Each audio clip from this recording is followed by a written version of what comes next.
Yo, what's up everybody? It's Mustafa Farid and let's talk about money. Specifically, let's break down one of the most popular finance books out there, Rich Dad, Poor Dad by Robert Kiyosaki. Now, Robert had the unique experience of growing up with two father figures, his biological dad, the poor dad, and his best friend's dad, the rich dad. His biological dad was super educated, went to college, got a good job, the whole 9 yards. But his friend's dad, he was an entrepreneur, a businessman, and he had a completely different outlook on money. This book dives into the contrasting financial lessons Robert learned from both of them, and how those lessons shaped his view of wealth and success. Alright, let's dive into the core message of this book. The rich don't work for money. They have a completely different approach to wealth. Now, before you think I'm telling you to quit your job and become some kind of, internet guru, that's not it at all. It's about understanding a different perspective. The point here is about shifting your mindset.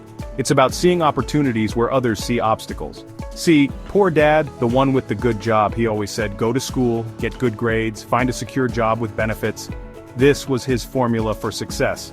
And that's not bad advice, right? It's just limited. It doesn't account for the potential of financial independence, because it keeps you stuck in the rat race, trading your time for money. You're constantly working to make ends meet. Rich Dad, on the other hand, he was all about building assets. He focused on creating streams of income that didn't rely on his direct effort. He believed in putting your money to work for you, so you didn't have to trade your hours for a paycheck. This was his secret to financial freedom. He was into real estate, businesses, things that generated income even while he was sleeping. His money was always working, and that's the key difference. Poor Dad focused on earning money, while Rich Dad focused on building wealth. It's a fundamental shift in thinking. Think about it like this. When you work a job, you're essentially trading your time for a limited amount of money. Your earning potential is capped. You're on someone else's clock, and there's only so much you can earn. Your time is finite, and so is your income. But when you own assets, they work for you 24/7, generating income whether you're working or not. This is the essence of passive income. That's the power of passive income. And it's how the rich get richer. They leverage their money to create more money. Now I know what you might be thinking. Graham, that's easier said than done. It sounds like a dream, right? I don't have a ton of money to invest in real estate or start a business. It feels like a huge barrier, and you know what? That's okay. Everyone starts somewhere, and it's important to begin with what you have. The point isn't to become a real estate mogul overnight. It's about gradual progress and continuous learning. The point is to start thinking differently about money. Start small. Even small investments can grow over time. Instead of spending all your extra cash on things you don't need, invest it in assets that will grow over time. This is how you build wealth. Maybe it's a low-cost index fund, maybe it's a side hustle you can scale. The options are numerous. The key is to start building that foundation, to create a system where your money is working for you, not the other way around. This is the path to financial independence.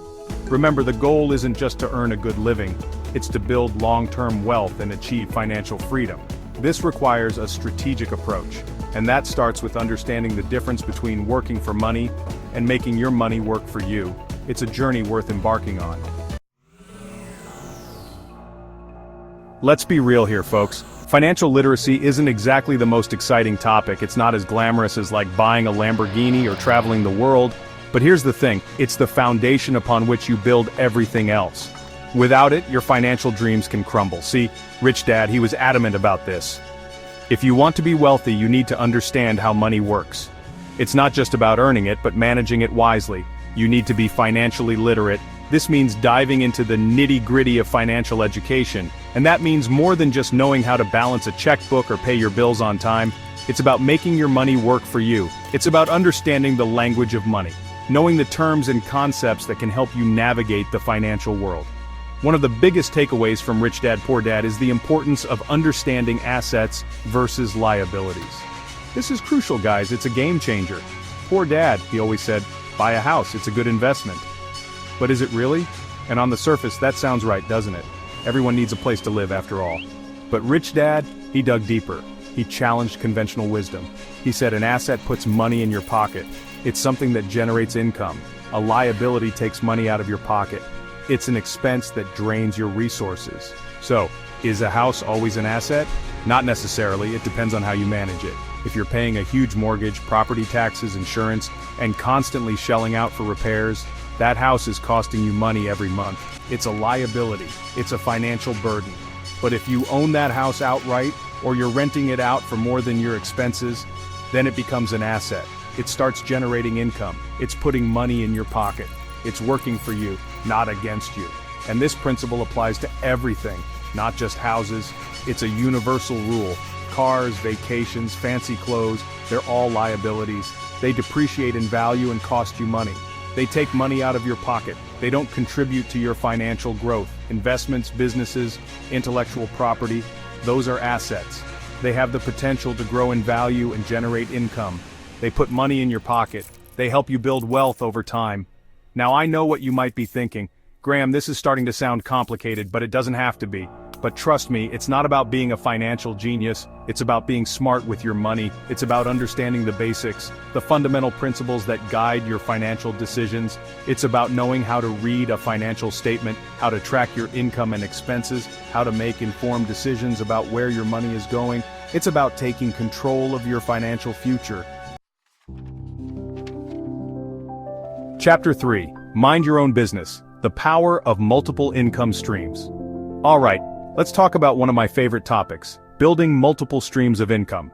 This concept is not just a financial strategy, it's a mindset that can transform your life. See, poor dad, he believed in the traditional model of security, get a good job and climb the corporate ladder. He thought that a stable job was the ultimate goal. And while there's nothing inherently wrong with that, it puts all your eggs in one basket. This means that your financial well-being is tied to a single source. If something happens to that job, you're out of luck. You could find yourself in a precarious situation, scrambling to make ends meet. Rich Dad, on the other hand, he was all about diversifying your income. He understood the importance of having multiple revenue streams. He believed in having your fingers in multiple pies, so to speak. This way, if one stream dries up, you have others to fall back on. He said, the rich don't rely on a single source of income, they create multiple streams. This approach provides a safety net and opens up more opportunities. And you know what? He was right. Diversifying your income can lead to financial stability and peace of mind. Think about it. If you have one job and you lose it, you're in a tough spot. Your entire livelihood is at risk. But if you have multiple streams of income, losing one might be a setback. But it's not the end of the world. You have other sources to rely on. You've got other sources of cash flow to keep you afloat. This financial cushion can make all the difference in times of uncertainty. Now, when we talk about multiple streams of income, we're not just talking about having two jobs, it's about creating a diverse portfolio of income-generating assets. We're talking about building assets that generate passive income. This means earning money without actively working for it. This could be anything from rental properties to dividend-paying stocks to online businesses. Each of these can provide a steady stream of income. The key is to create systems that generate income without you having to trade your time for money. Automation and smart investments are crucial, and the best part is, it's easier than ever to create multiple streams of income. Technology has made it accessible to everyone. Thanks to the internet, you can start an online business, invest in the stock market, or even become a content creator from anywhere in the world. The possibilities are endless. Chapter 4, Taxes and Corporations Playing the Game Smart. Alright, let's talk about taxes. I know, not the most thrilling topic. But here's the thing.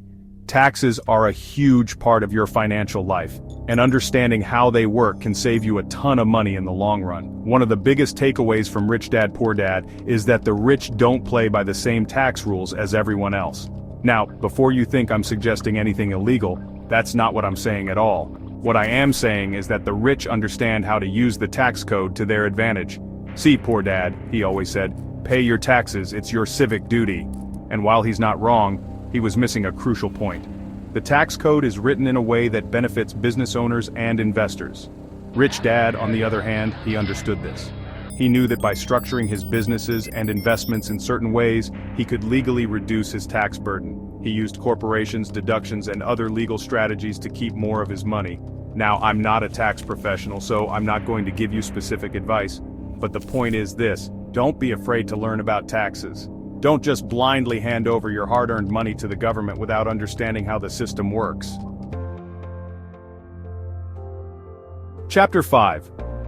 Overcoming Fear and Doubt. The Real Obstacles to Wealth. Let's talk about the biggest obstacles to building wealth: fear and doubt. See, poor Dad, he was risk-averse. He believed in playing it safe, in sticking to what he knew. And while there's nothing wrong with being cautious, it can hold you back from achieving your full potential. Rich Dad, on the other hand, he understood that risk is part of the game. He knew that if you want to achieve great things, you have to be willing to step outside your comfort zone and take calculated risks. Now, I'm not saying you should go out and bet your life savings on a risky investment. What I am saying is that you shouldn't let fear paralyze you. Don't let the fear of failure prevent you from pursuing your goals. One of the biggest lessons I learned from Rich Dad Poor Dad is that failure is part of the process. Everyone makes mistakes. The key is to learn from those mistakes and keep moving forward. Outro. Your journey to financial freedom starts now. Rich Dad Poor Dad is more than just a book about money. It's a book about mindset. It's about challenging your beliefs about wealth and success and adopting a new way of thinking. Rich Dad's philosophy is simple.